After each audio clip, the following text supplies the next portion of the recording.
Welcome back to the Precious Pavilion. I am Precious, and here on this channel, I talk about art, faith, and lifestyle. Because for this community, we're all about living fulfilled and focused lives while enjoying the process. So if that is something that you want to join, I suggest you hit the subscribe button below right now, click the thumbs up, because I'm sure you're going to like this video, and stay tuned. So, as you probably could tell from the title, today we're talking about overthinking. Something I like to do in videos like this is define terms, make sure we're talking about the same thing, not having any erroneous impression. So, how does Merriam-Webster dictionary define overthinking, or the verb overthink? It defines it as to put too much time into thinking about or analyzing something in a way that is more harmful than helpful. Those are the key terms, in a way that is more harmful than helpful. So why is overthinking such a big deal? Why is it so important to undo this behavioral pattern if it's something that you tend to do? Because, as that definition tells us, to overthink, it's doing more harm to ourselves than helping ourselves, short and long term. And as I say, overthinking is underdoing. Now I know underdoing is not a word, stick with me, okay? Today it is a word, I am making it a word. Underdoing in the sense that you could be doing more towards the goal that you set or just living life. Overthinking robs us of time and of presence, essentially, because we're in our heads instead of the 3D universe, really being present as far as working towards goals that we have set and just living this life that we've been blessed with. So, what's the first recommendation I have with respect to overthinking? Disconnect yourself from the identity of an overthinker. Don't call yourself an overthinker. As far as I'm concerned, if you consider a behavioral pattern or a trait negative, don't call yourself that thing. That's a great way to make moves towards no longer engaging in that act or behavior, So if you don't like overthinking, quit calling yourself an overthinker. Disconnect your identity from overthinking. So instead of saying, I'm an overthinker, say, I tend to overthink, or I'm currently working on not overthinking as much or anymore, because it is possible. If you have already come to the conclusion that it's not good for you, you spend more time thinking than doing, than living, in a way that, as Merriam-Webster dictionary puts it, is more harmful than helpful, so you might as well disconnect yourself from the definition. Now, like I said, on this channel, we also talk about faith, so I like to have a Bible verse in practically every sit-down video such as this. So today's Bible verse I found fitting is Matthew chapter 6, verse 34, which says, "Therefore, do not worry about tomorrow, for tomorrow will worry about itself. Each day has enough trouble of its own." And those are red letters, okay, which means Jesus said it. I mean, I honor all words, but when it's red letter, you better pull out that highlighter, sit up straight, because Jesus said this. And I found it so funny, because if the day can worry for itself, why are you trying to help it? The day is fully equipped to worry for itself, so we do not need to add to that. That part's already been taken care of. Overthinking, worrying, they're very synonymous, because thinking, researching, brainstorming, yeah, they're all necessary. Planning before doing, necessary, helpful. But when that thinking exceeds the helpful, normal range and time to overthinking, that excess level, and now it's become harmful, that is when we've entered into the area of worry. And according to that verse, that's not helpful, because the day can worry for itself. So where do we go from here? Thinking about this topic, I remembered, ironically, some of my chemistry lectures, because I'm currently in school, I'm a college student, and I remembered the topic of thermodynamics. Stick with me. So in thermodynamics, for chemical reactions, there is an activation energy, which is basically how much energy is required to be put into the system or put into whatever is going on for the chemical reaction to begin, to occur. So if we think of ourselves in that way, let's say you set a goal or you want to achieve a certain thing, right? There's a certain activation energy necessary for you to work yourself up to just start working towards that goal. But in the realm of overthinking, you're like wrongly using your energy and you're not putting it towards finally reaching that activation energy threshold so that you just get towards, actually working and you're just thinking. So knowing that, when you realize, okay, I've had the same resolution for 2, 3, 4 years consecutively now. Like, I don't need this much time to think about it. I'm stalling. You really have to be honest with yourself and ask, am I genuinely brainstorming, researching, gaining an informed opinion about things or like multiple professional opinions, right? Or am I stalling? Am I overthinking? Am I considering every potential negative outcome instead of the fully plausible positive outcomes, Because reflect with me for a moment. Think about all the times that you've wanted something to happen or you've been considering even just going to an event. It's not your event, somebody invited you, you saw the flyer, you're like, okay, let's go. And while getting dressed or getting ready, checking your schedule, okay, I'm free and emotionally have the capacity, for an outing this week or this evening. You're getting ready, but then you start overthinking, wait, what if I embarrass myself? What if I trip? What if this? What if that? But in spite of all those what ifs that you generated, you went to the event, and even if it didn't rise to the occasion, most, if not all of those bad what if scenarios that you generated, like none of them happened, Like oftentimes we catastrophize and think of many bad or worst possible outcomes instead of thinking of good and even best possible outcomes. And as far as I'm concerned, I'll look at my notes. That's often caused by fear, a lack of information, and a lack of confidence. Because if you do not believe in yourself, because you fail to record all the victories you've had, all your successes, all the times that you have risen to the occasion and done very well, be it in your workplace, in your personal life, relationships, what have you, personal projects, then of course you won't have confidence to pull back on and be like, no, this new goal or thing that I'm working towards or hoping for, like, yeah, it's possible. I've done X, Y, Z. What's so difficult about A? And then also fear because you're thinking, why is it so much more likely in your mind, in your skewed perception, that a bad outcome will occur than a good one?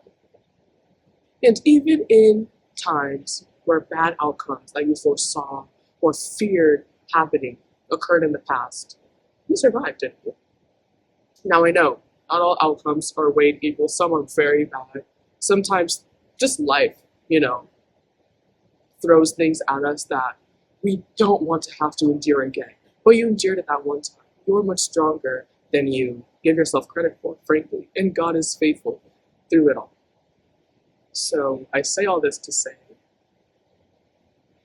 that when you find yourself overthinking, take it as a reminder, or maybe like a little alert to yourself that, wait, okay, clearly my confidence is lacking in this regard. And that is even more reason to work and get some information, not to a fault now, not all this harmful overthinking or over researching, what have you, over analyzing, but rather get some expert information, get that perception, and just remind yourself, I am capable. And when I cross this whatever, it's going to give me the confidence boost that I clearly need because I was lacking it, which caused this overthinking in the first place, right? But yeah, underdoing, it will keep you in a terrible cycle because you're overthinking because you either lack information, confidence, or hope, you're too busy fearing negatives when positives are just as likely to occur, if not more so. And then you're wasting time, or rather having time pass that could have been filled in a more productive, happy way. And then now you're left knowing that that time has passed, still nothing has been done, and now you're overthinking because now you feel like you have even less time, and it's just not helpful. Time that has gone. But moving forward, even in this very moment as you're watching this video, and afterwards, of course, because then you close your tab after liking, commenting, subscribing, all of those things, you have the chance now to do, to live, you know? And I'll just pull on my own experience because, like, I'm coming back to YouTube after several months long hiatus that I did not plan for. I just got busy and I was overthinking a lot because the second I missed like one video, the date that I said it'd go out, I was like, but wait, now like my schedule's so behind and I wanted this video because of what I'd be doing this week, and it'd be like, it's like, okay, Precious, calm down, you can shift things around, like you are the one running the channel, making the videos, like you're only accountable to yourself, which is a very nice situation to be in. But clearly, when you're the only one that is like being, when you're the only one that you are accountable to and responsible for, it's like only your head in this whole situation. Because oftentimes in the workplace, let's say you have a boss, you can be like, okay, I just have to get over what I'm feeling, or at least communicate to them. That's very helpful, especially if they're the type to listen and consider and help adapt things accordingly for you to work better. And then you can make the appropriate changes. But with yourself, sometimes you feel stuck, as if you don't have even more flexibility to shift things, you know? But yeah, in my own experience, as of late, I realized, like, that time I spent away, I did not enjoy being away. And that's why I'm back now. Because one video doesn't have to take a day of scripting or a day, 2, 3 of editing. Especially at like my level of editing skill, because I'm still learning with every single video on this app that I have on my laptop. You don't gotta make things more difficult than they have to be. You learn as you go. And I was thinking of babies, for example, like babies, they go from crawling to walking before they can run, okay? But we try to come out the gate running, and it's like, it doesn't make sense. Why are you putting undue pressure on yourself, which only hurts your confidence more, causing the overthinking to return and resume, resulting in more underdoing, more not living optimally, fully, you know? And it's like, no, things are a process. Doing something you've never done before is not going to be easy. That's the whole point. You've never done it before. So acknowledge that you have to walk before you can run. You're going to crawl for a bit, and that's fine. You're still making motion. And as long as you've determined, you've recognized, yeah, I'm going in the right direction, and that's fine. Speed will come. That's the whole point about like compound effects and stuff. Be it investing, be it going to the gym, be it whatever, you know? You're making movement. And with that movement, consistently comes progression. And then it's exponential, you know? And you'll just be so amazed and impressed with yourself, like, wow, I can do this. Like, yeah, you can do things. Or you didn't know. So instead of doing for a whole however many days, weeks, months, or years, some of us even decades with respect to certain things, we were overthinking. As usual, this is not a judgment, this is not a criticism, this is a reminder that we are more capable than we give ourselves credit for, in that with our own lives anyway, a lot of power is in our hands. That is a beautiful thing. God gave us the ability to choose. We know we make a lot of choices every day. Some clearly more impactful than others, but I suggest today, choose to do. Choose to live. Recognize, where have I been overthinking? And just make a step. Or a crawl, as I just illustrated in our metaphor. But yeah, like, we have to quit expecting perfection from ourselves, especially as novices, as beginners in whatever thing we're doing, because Every master was once an apprentice, was once a beginner. Learn from your own progress, learn from others above you. So fast track the process, okay? Read books, listen to documentaries, memoirs, podcasts, I'm on that wave. I love an audiobook. That's how I got so many books last year. I think I'll beat the record this year as far as books I read.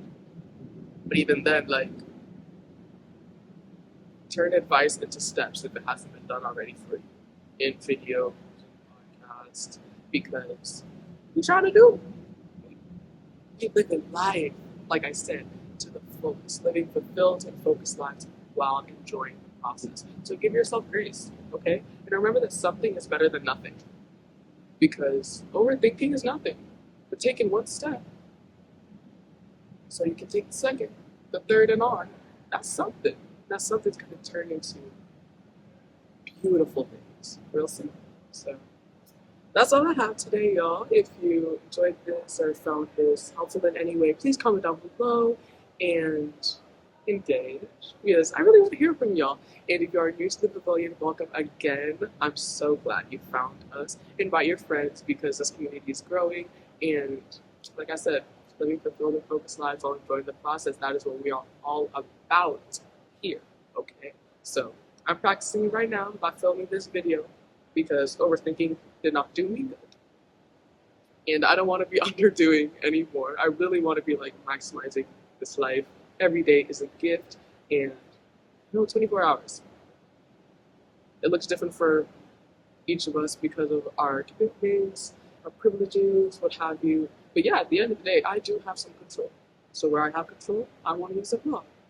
Present to God, present to my conscience, and present to my photo albums.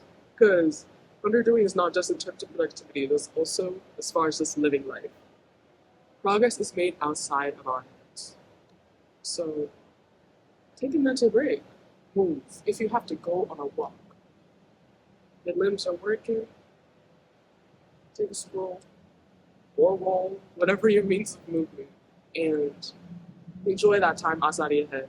Because what's the point of a busy mind and idle hands? You got a beautiful mind, I'm sure. Let this stuff flow out. Let's see some of it. Because we can't enter your mind, but you can give us a snippet. If you finally paint that painting, write that chapter, finally publish that book, not that video, That's all I have to say. Until next time, in case you don't know, or you want a reminder, I'm Precious, so are you, and I hope you have a wonderful rest of your day. Stay blessed. Bye.